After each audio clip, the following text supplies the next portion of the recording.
أعوذ بالله من الشيطان الرجيم. بسم الله الرحمن الرحيم.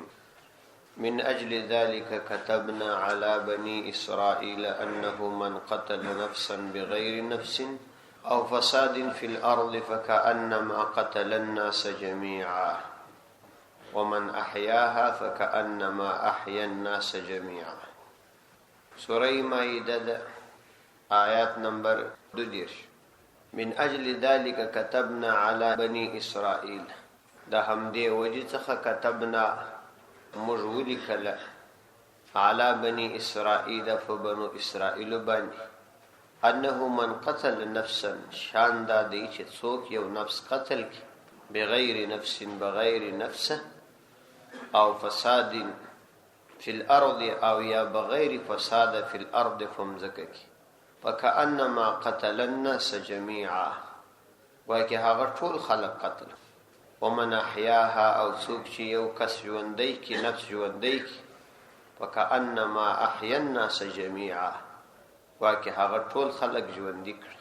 ولقد جاءتهم رسلنا بالبينات او یقینا راغلی دی هغوی لره رسولنا زموږ پیغمبران بالبينات په واضح دلایل. ثم إن كثيرا منهم بیا ډیر د هغوی بعد ذلك د دې څخه ورسته فی الارض فمزکه کې لمسرفون د حد تجاوز کوونکي. د دې آیاتو د مخکنی آیاتو سره مناسبت بالکل ښکاره دی. مخکې آیاتونو کې د آدم علیه السلام د دوو زامنو واقعات رسو په هغه کې د قتل په ارتباط خبره راغله. نو الله سبحانه وتعالی فرمایل چې فاصبح من النادمین، هغه د دې قتل فوجه د سخت پښیمانه خلکو څو ګرځیدي. نو دا هغه په تعقیب را روان د قتل احکام بیانې چې قتل یو ډیر عظیمه ګناه ده. نو الله تعالی فرمایي من اجل ذلک، د همدې وجې څخه چې قتل یقیني لویه ګناه ده كتبنا موږ مقرر کړه و ملیکل پر تمام مکلفین، هغه ټول خلک چې هغه مکلف دي پر هغه ټول مولیکل عموما على بني إسرائيل او په بنو اسرائيل باندې خصوصا انه من قتل نفسا بغير نفس، چې هغه حکم دادی چې من قتل نفسا بغير نفس، چې چا نه حق قتل کی، من قتل کچا قتل کی نفسا یو نفس بغیر نفس بغیر نفس. یعنی دا خبره موږ په بنو اسرائیل باندې ولیکل او عموما موټول مکلفینو ته چې د شریعت مکلف دي دا غو د پاره ولیکل چې نه حق قتل دومره لویه ګناه ده چې من قتل نفسا بغیر نفس، کچا یو نفس قتل کی بغیر نفس چې نه حق مقتول سو، او فساد فی الارض یا بغیر فساد فی الارض فمزکه کی، نو دغه ګناه په بعض اعتبارو دومره لویه ده فکأنما قتل الناس جميعا، په بعض اعتبارو باندې دا ګناه دومره لویه ګناه ده فکأنما قتل الناس جميعا ګواکې ټول خلک یې قتل کړ. یعنی د یو سړي بلا حق وجل او بلا فساد وجل دا دومره لویه ګناه ده. اوس نو دا چې په بعض اعتبارو دا دومره لویه ګناه ده لکه ټول خلک چې ووژل، نو هغه اعتبارات دا دي. یو خدا شي دې کس د ګناه جرأت وکړي، او دوم دا چې د الله تعالی نه فرمانی وکړه، الله تعالی د دې سمنع کړي. دریم دا الله سبحانه وتعالی او څخه ناراض.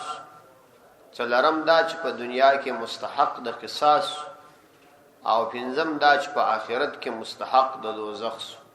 نو دغه شأن کده زورو کسانو قتل وکي هم دغه شأن حاصلیږي، او کده یو کس قتل وکي هم دغه گناهونه او دغه اعتبارات حاصلیږي. صرف فرق به داوي چې شدت و پکښ راسي، یعنی د دوه په وجلو کې بلس حاصل سي او د یو په وجلو کې و 15 حاصل سي. نو په دې خاطر باندې دا دومره لویه ګناه ده د کټول خلق چې ووجد. لیکن دوه قید الله سبحانه وتعالى دلته بیان من قتل نفسا بغیر نفس، که نفس بیل نفس قتل کی، مطلب دا چې هغه قتل نو کړي قصاصا قتل نس او یا بیل فساد په مزکه کی. نو د دې معنا دا ده چې قتل کړي نو هغه قصاصا اسلامي حکومت وژلی شي او یا یې په مځکه کې فساد خپراوه یا دا مطلب چې قطع طریقو لاره یې نیولې او یا دا چې د اسلام اوښتي دام فساد په مځکه کې او یا حربي کافرو دام فساد په مځکه کې او یا ساحر او جادوګر دام فساد په مځکه کې نو په دغه صورتو کې اسلامي حکومت ته د هغه قتل بیا لازمي دی حتی په ځینو صورتو کې قتل د یو چا واجب ګرځي هغه د حربي کافر د باغی او یا د مرتد چې اسلام ته دوباره راونه ګرځي او یا ساحر چې فساد په مځکه کې خپروي فکأنما قتل الناس جميعا نو ګواکې ټول خلک یې قتل کړ ومن احیاها فکأنما احیا الناس جميعا لکه څنګه چې دا خبره موږ لیکلې وه چې ناحق قتلول لویه ګناه ده عظیمه ګناه ده همداسې مو دا خبره هم لیکلې وه چې یو څوک د ناحق قتل څخه یو څوک را خلاص کړي د هغه دپاره ثواب عظیم دی دومره ثواب عظیم دی چې ومن هغه څوک احیا کوي ژوندی کوي دغه نفس د ناحق قتل څخه نو هغه ته هم دومره ډیر ثواب ورکول کیږي فکأنما احیا الناس جميعا نو واکه هغه ټول خلک ژوندي کړ لکه څنګه چې قتل یې دومره لو ګناه ده نو ژوندي کېدل یې دومره لوی ثواب دی چې یو څوک هغه د دې څخه خلاص کړي عبدالله ابن عباس رضی الله عنه ویلي دي چې د دې څخه څو صورته معلومیږي یو دا چې یو کښتۍ د مثلا غرق کېږي ته یې د غرق سره وګرځي او یا د مثال په توګه یو څوک یو څا ته لویږي ته یې راوګرځي او یا یو څوک ته په دې باندې پوهېږي چې پلاني ځای ته ورسي نو دا تاوان ورته رسېږي ته یې راوګرځي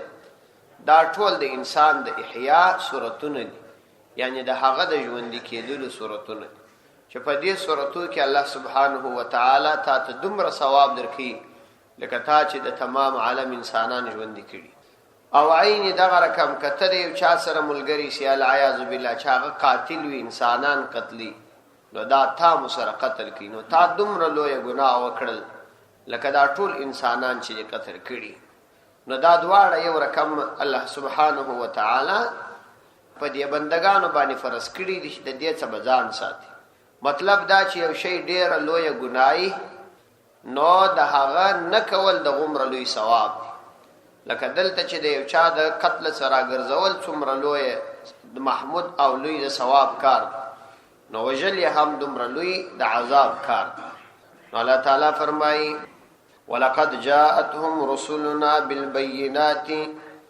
او یقینا راغلی دي هغوی لره رسولنا رسولان بالبينات فواضح دلائل باندې یعنی د مخکنی مضمون د لیکلو څخه وروسته چې دا مضمون موږ پر ټولو انسانانو باندې ولیکي او دا مور باندې فرض کړي د دې مضمون د لیکلو څخه وروسته دوی ته راغلي دي رسولنا زموږ پیغمبران بالبينات فواضح دلائل پیغمبران پر خپل نبوت باندې فواضح دلائل ورته راغلي او مخکنی مضمون چې د یو چا وژل دومره لو ګناه ده او د یو چا ژوندي ساتل دومره لوی ثواب دی دا مضمون یې بار بار ورته تکرار کړي ولقد جاءتهم رسلنا بالبينات او یقینا راغلي دي هغوی لره رسولنا زموږ پیغمبران بالبينات فواضح دلائل نو اوس مخکې آیاتو کې یوه خبره دا راغله چې د یو چا قتلول بیله نفس او بیله فساده په مځکه کې چې هغه نه په مځکه کې فساد کړي او نه بل سړی وژلي د هغه وژل دومره لوی ګناه او د یو چا ژوندي ساتل چې هغه ژوندی سي ته د مرګ را وګرځي د ناحقه قتل کې قتل پر حق په هغه صورت کې هغه د مرګ را ګرځول یا سفارش کول دا به حرام دي مطلب دا چې لکه څنګه چې د یو سړي قتل په شریعت کې فرض وي واجب وي هغه قتل کړي اسلامي قاضي د هغه د قصاص فیصله کوي یا باغی وي یا مرتد وي یا ساحر وي او تا هغه خلاصې نو دا حرام دي جایز نه دي ثم ان كثيرا منهم نو بیا ان كثيرا یقینا ډیر منهم دغه کسان چې د زموږ پیغمبران ورته په واضح دلایل رااله دغه مضمون د تویلو څخه ورسته بعد ذلك دغه څورست فی الارض فمزکه کی لمسرفون د حد تجاوز کوونکی دي. یعنی پکار خدا و چې د انبیاء دراتک سره او د بار بار مضمون د تکرار سره دوی د اسراف او تجاوز نه راګرځېدلي وای. خو بیا هم ځینې کسان بلکې ډېر کسان داسې دي چې هغوی د دې حدودو څخه تجاوز کوي. ثم ان كثيرا منهم بیا یقینا ډېر کسان منهم د دوی څخه د دې مضمون د لیکلو څخه بعد ذلك ورسته د دې تاکیدي حکم څخه فی الارض فمزکه کی لمسرفون د حد تجاوز کوونکي دي. یعنی د حد تجاوز کوي دا چې الله تعالی فرمایي چې موږ د هغوی دپاره دومره ستره سزا ټاکلې د هغه باوجود دې سزا ته توجه نه کوي او د انسانانو قتل ته آماده انسانان قتلي. حتی بعضو خو خپل انبیاء علیهم السلام قتلول چې هغوی یې د دې کاره منع کول. انما جزاء الذين يحاربون الله ورسوله یقینا سزا الذين دا کسانو يحاربون الله ورسوله چې هغه جګړه کوي د الله سبحانه وتعالى سره ورسوله دا د رسول سره ويسعون في الارض فسادا او کوشش کوي فی الارض پمزکه کې فسادا د فساد خبرولو اي يقتلوا چې قتل نکړل سي او يصلبوا یا دی وزړول سي او تقطع ايديهم یا دی لاسونه پرې کړل سي وارجلهم او پښې دی پرې کړل سي من خلاف چفو راستا او ينفو یا دی ورکړل سي من الارض دمزکه ذلك لهم خزي في الحياة الدنيا ولهم في الآخرة عذاب عظيم. ذلك دغ سزا لهم داغی دفار خزي في الدنيا رسوائی دف الدنيا کی ولهم داغی دفار في الآخرة فآخرت کی عذاب عظيم لي عذاب دی. انما جزاء الذين يحاربون الله ورسوله الله سبحانه وتعالى په دې مبارکو آیاتونو کې د هغو خلکو چې د الله او د الله د رسول سره محاربه کوي جګړه کوي او په ملک کې ناامني خپروي د هغوی دپاره دغه سزا ټاکلې. انما جزاء الذین یقینا جزاء الذین د هغه کسانو یحاربون الله ورسوله چې د الله سبحانه وتعالی او د هغه د رسول سره محاربه او جګړه کوي. محاربه ښکاره جنگ ته ویل کېږي. یعنی هغه څوک چې هغه د الله تعالی حکم او د الله تعالی د رسول حکم په قوت سره ماتي. ښکارا جنگ په قوت سره کیږي. یو سړی ښکارا جنگ نشي کول. یعنی مطلب دا چې یو لوی جماعت تیار سي او دا کار شروع کی. نو د الله او د الله د رسول سره محاربه ځکه ده چې الله تعالی دای منع کړي او د الله تعالی رسول دای منع کړي او دای په پوره قوت سره راوځي یو سړک نشي د خلکو سمالونه اخی غلاوي کی. نو دا د الله تعالی او د الله تعالی د رسول سره محاربه ده. ويسعون في الارض او پمزکه کې فساد خوري. نو د دې محاربه او د جنگ مطلب دا دی چې پمزکه کې دی فساد خوري ناامني راولي. د دې خلکو سزا ده د ايو قتلوا چې قتل نکړه سي په یو حالت کې یعنی دوی دې قتل کړي سي دا په هغه حالت کې چې دوی یوازې خلک ووجني یعنی د غلا د فارق قطع طریق راهزنان راوتلی وي او لارې نیولې. نو په دایو صورت کې صرف مازی خلق ووجل مال یو نوړي نو سزا یې دا د ان یقتلوا چې قتل نکړي او یصلبوا او یاد وزړول سي په بل حالت کې. بل حالت به دا دي چې هم قتل وکي او هم د خلکو مال اخلي. نو بیا شرعي اصل دا دی اسلامي حکومت دوی ونیسي نو دوی په پلاسو باندې پر یو لرګي باندې چې د صلیب په شکل به جوړ کی په دې باندې راوځړي چې دا راوځړول بیا په دې نس کې د دې چپتی لاندې په خنجر باندې یا په تور باندې وي او دا وینه به جنراتوي په دغه حالت کې به مړه پریږدي تر 3 ورځې پورې به داسې زړی او یصلبو او په بل حالت کې دا سلب دکړل سي یعنی راوځي زړول سي. دا هغه صورت دی چې هم خلق قتل کړي او هم مال اخستي. او تقطع ايديهم او یاد قطع کړل سي ايديهم د دوی لاسونه او ارجلهم د دوی پښې من خلاف یعنی چپا وراسته راسته لاس چپا پښه من خلاف چپو راستا په بل حالت کې. دا به هغه حالت دی چې غلا خو کې مال واخی نه سړی قتل کې او بل تاوانم پیش نه کې فقط مالونه یوسي. په دې صورت کې دی راسته لاس چپپ شپرې کړس او ينفو من الارض او یادی ورکړل سي من الارض د مځکې. دا بل حالت دا په هغه صورت کې چې قتل و نکړي مال هم وانخلي فقط خلق و بیري یعنی د خلکو مختراوتلی لار بند کې بل کار ونه کې نو د مځکې څخه دی ورکړل سي. نو مطلب دا شاوی دی بندیان کړسي تر سوچ د صالحین علائم باندې ښکار سوي نه تر هغه وخت دی بندیان. ذالک دا مذکور سزا لهم د دوی د فار خزي رسوایی د په دنیا په دنیا کې ولهم د دوی د فار فی الاخرته فاخرت کې عذاب عظیم لوی عذاب دی. اوس دلته یو شرعي مسله مفسرین راخسته. دا خبره تاسو یاد ساتئ چې په شریعت کې د سزا او حکمونه د دنیا د خلکو د احکام مسجله دي. په دنیا کې چې څومره سزاګانې ټاکل کیږي د حکومتونو او نظامونو د طرفه دې ته دوی تعزیرات وایي. تعزیر فقط یو سزا ته ویل کیږي چې یو چاته سزا ورکړي. لیکن په شریعت کې سزاګانې هغه درې قسم دي. یو سزا چې په شریعت کې یادېږي حدود بلل کیږي. حدود 5 قسم دي. هغه دا چې قطع طریق وي لار قطع کوي. یو دا دی. دوم غلا ده چې سړی یو کور دور اوړي نو دغه غلا چې کورونو ته سړی اوړي دې ته په عربي کې سارق یا لیس وایي. د دې کس په وجه باندې ناامني په وطن کې نه خپرېږي. لکه دا یو سړی وي یکا دوکا جزئی غلا په یو علاقه کې دا د ټولې علاقې امن لمنځه نه وړي. لیکن دا چې سړی باقاعده یو قوت وي ډېری کسان وي سره د سلا او مصلح سړکونو ته راوځي نو دا طبعا د خلکو امن ختموي. ځکه د هغوی دپاره سزا هم سخته ټاکل سوې. نو یو قسم حدود دي. حدود 5 شعال دي.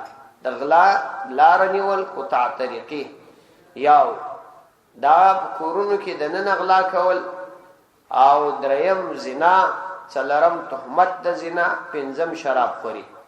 نو که یو سړي لاره نیولې وه نو د هغوی دپاره دغه 4 سزاګانې په شریعت کې ټاکل سوي.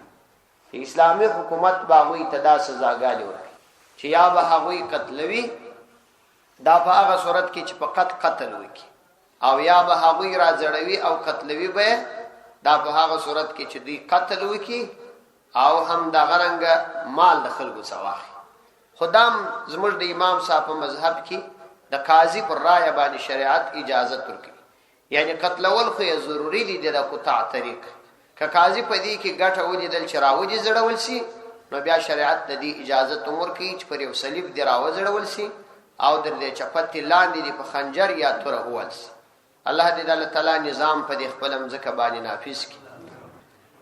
او بل صورت دا دی چې خالق غلا وکړي قتل ونه کړي نو بیا راسته لاس چپپ شپرې کېږي. او څلورم صورت یې دا دی چې غلا ونه کړي قتل ونه کړي فقط خلق وبیري نو بیا دې بندیان کړي او ينفو من الارض. زموږ مذهب دا دی چې دا دې بندیان کړي. د امام شافعي رحمت الله علیه رائے دا ده چې دا د خپل وطن په سیواخته سي. لیکن اوس زمانه کې کله وطن په سیواخته سي خلا غلا ته اوريلس نو ځکه یې بند تر ټول خیر دی چې دا بندیان کړي. نو دا خو د قطع طریقینو د پاره شرعي حد په حدود کې دا مسله ده چې دا حقوق 2 قسم دي. یو حقوق الله دي او حقوق العباد. ځینې احکامات داسې وي چې هم په هغه کې د الله تعالی حق طلب سي او هم په هغه کې د مخلوق حق طلب سي. لکه دا قطع طریقین چې د الله تعالی حق امات کوي چې الله تعالی دې منع کړي او د مخلوق حق هم ضایع کوي. په دې صورت کې د الله تعالی حق قرباني غالب دي ځکه دوی محاربه کړي. د الله تعالی حق چې قرباني غالب سو مخلوق دانه سي معافوي. اوس چې کله دا ونیول سول بس نه امیر معافوي سي نه قاضي معافوي سي نه سپارش څوک کوي سي مطلقاً دا ټول شان حرام سو. بس خامخا پر دې باندې د شرع حد دا نافذي شي. د هیڅ چا سپارش پدې کې معتبر نه دي. په حدود کې سپارش کول کبیره ګناه ده. په حدود کې به څوک سپارش نه کوي. دوم غلا ده. هغه دا چې څوک دی چا کور تور واوړي یعنی محفوظ شي محترم شي هغه د یو پټ ځای څخه واخلي د غلا په طریقه باندې، نو د دې دا راسته لاس بیا پرې کېږي یواز. نو په دې کې هم د چا سپارش معتبر نه دی، حرام دی. او دریم زنا کچیري واده والا نو شرعي حد دا دی چې هغه به رجم کړل کېږي، او په دې کې هم د چا سپارش او شفاعت نه قبلي او نه معافي د پاچا په دې کې کېږي، نه د قاضي د دې چا. او که مجرد کس نو هغه بیا اصل درې وهل کېږي. تهمت زنا چې څوک پر پاک لمن ښځه باندې یا پر یو پاک لمن سړي باندې د زنا تهمت ولګي یا ثابت یې نه کړي، نو اتیا درې دغه کس وهل کېږي. او د دې دپاره معافي نه ده او شاهدي د ابد دپاره نه قبلېږي. او پنځم شرابخوري، د شرابخور هغه هم وهل کېږي، 40 درې او یا اتیا درې وهل کېږي، هغه دپاره معافي نشته. دا حدود دي. په حدودو کې شرعي مسله دا ده چې د زنا په صورت کې 4 شاهدان غواړي، او دا 4 شاهدان به هم شاهدي د خپل سترګو د لیدلي حال بیانوي. که یو کس پکې کم سو بیا شاهدي نه قبلېږي، او دغه سړي باندې دا حد نه نافذېږي. او په دې نورو کې چې لاره نیول دي، غلا ده او دا غرنګه شرابخوري ده، په دې کې د 2 کسانو شاهدي ضروري ده. البته شاهدي به صفا شاهدي وي، که مازې شبهه پکې راله حد نه ډېږي، ځکه چې د دې حد دپاره چې څومره سختي ده دومره اصول هم سخت دي. که معمولي اصول سره بدل سول حد نه نافذېږي. خو د حد د نه نافذېدلو معنا دا نه ده چې مثلا یو سړی پر غلا باندې ونیول سو، خو 2 شاهدان پیش نه سوه ور باندې، نو د دې معنا خو دا نه ده چې بس دی به معافېږي. مطلب دا دی چې شرعاً یې لاس نه پرې کېږي، البته قاضي به دی د خپل رای مطابق د حالاتو په کتلو سره بندي کوي. که مناسبه بلل چې په دې کې د علایم د شرارت ډیر دي، نو عمر بند یعنی ته ټول عمر د پاره هغه ته سزا ورکولی شي چې عمري بند ورکولی شي. دا غرنګه مثلا که لاره نیولې وه، غلا یې نه وه کړې، قتل یې نه و کړې، بعضې خلک بیرولي وو، نو قاضي ته د دې اجازت شته چې هغه د ټول وخت دپاره بندیان کړي. او دغه رنګه یو څوک د زنا تهمت ولګي او بیا په هغه باندې دغه زنا ثابته نه کړي، نو د دې معنا دا نه ده چې دغه زاني چې دا تهمت ور باندې لګېدلی دي 3 کسانو شاهدي ور باندې ادا کړل او 3 سره ثقه خلک وه، نو شرعاً خو هغه عدد نه دی پوره سوی. نو په کار دا ده چې دا کس باندې حد جاری نشي. نو د حد د جاری کېدو په نه صورت کې دا معنا نه ده چې هغه دې پرېښودل شي، بلکې هغه باید یو څه وخت سزا وویني، بندي سي، دې ته تعزیر وایي. او دغه رنګه شرابخور چې چا شاهدي ور باندې ادا کړه، که هغه اندازه شرعي اندازه قرآن نص و 2 کسانو ادا نه کړ، خو یوه ثقه معتبر سړي وویل چې دې سړي شراب څښل، نو حد خو نه ور باندې نافذېږي، لیکن سزا به ورکول کېږي. نو د حدودو حکم دا دی چې په دې کې د چا سپارش نه قبلېږي، او په حدودو کې که د بنده حق هم ضایع سوی وي، د بنده پر حق د خالق حق ته ترجیح ورکول کېږي، هغه بیا څوک نشي معافولی. او دوم قصاص دی. قصاص دوم قسم سزا ده چې شریعت یې ورکوي. دا د قتل په مقابله کې چې یو څوک بل څوک قصدن قتل کړي، په دې صورت کې بیا چونکې د دې قتل په صورت کې دا د الله تعالی یو بنده قتل کوي، ورثو ته شریعت حق ورکړي دي، او د ورثو حق د الله تعالی پر حق غالب شوی دی. نو په دې صورت کې بیا شریعت ورثو ته حق ورکوي، که هغوی معاف کړه نو دی معافي. خو قاضي یا پاچا یې د ورثو د اجازه ته بغیر نشي معافولی. لیکن د معافی معنا دا نه ده چې ورثه دی معاف کوي بس نو دی به بس آزاد ګرځي، بلکې که قاضي مناسبه بلله چې دې سړي کې د شرارت صفات شته، نو یې تر ډېره وخته بندي کولی شي. او دریم تعزیرات دي. تعزیرات د دغو 6 شیانو څخه علاوه که په یو سړي کې د شرارت نورې علایمې وي، نو یو اسلامي قاضي کولی شي چې د هغه دپاره مناسبه چې څونه دی بولي هغونه سزا ورکړي. مثلا ځینې خلک دي په بازارو کې په ښځو پسې نارې وي، او یا د مثال په توګه د فتنو نور اسباب راوړي، دې ته تعزیرات ویل کېږي. دا به شریعت د قاضي رایې ته موافظ کړي دي، بس د قاضي رایه په دې کې معتبره. که قاضي مناسبه بلل چې 1 کال بند ورکړي، 1 کال بند ورکولی شي. که مناسبه بلل چې سزا ورکړي، نو دومره سزا به ورکړي چې در حد به کم وي، حد اندازې ته بیا نه رسي، ځکه د حد اندازې ته که ورسېدل بیا حد دي. نو په تعزیراتو کې قاضي ته د معافی حق سته، په قصاص کې اولیاء ته، په تعزیراتو کې قاضي ته.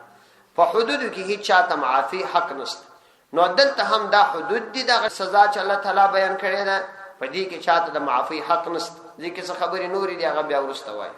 صدق الله.